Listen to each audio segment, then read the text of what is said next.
എന്റെ വിനീതമായ നമസ്കാരം.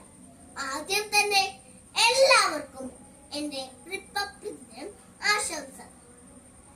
എല്ലാ വർഷവും ജനുവരി 26-ലാണ് ഇന്ത്യൻ റിപ്പബ്ലിക് ദിനമായി ആഘോഷിക്കുന്നത്. 1950 ജനുവരി 26-ലാണ് ഇന്ത്യയിൽ ഭരണഘടന വന്നത്. ഇന്ത്യൻ ഭരണഘടന ലോകത്തിൽ തന്നെ ഏറ്റവും വലിയ എഴുതപ്പെട്ട ഭരണഘടനയാണ്. ഇന്ത്യ ഒരു മതേതര ജനാധിപത്യ രാജ്യമാണ്. ഈ റിപ്പബ്ലിക് എന്ന് പറയുന്നത് ദേശീയ ഉത്സവമായാണ് ആഘോഷിക്കുന്നത്. അന്നേ ദിവസം ദേശീയ പതാക ഉയർത്തിയും ദേശീയഗാനം ആലപിച്ചുമാണ് ആഘോഷിക്കുന്നത്. ഇത് നിലനിർത്തി തന്ന എല്ലാ സ്വാതന്ത്ര്യ സമര സേനാനികളെയും നാം നന്ദിയോടെ ഓർക്കുന്നു.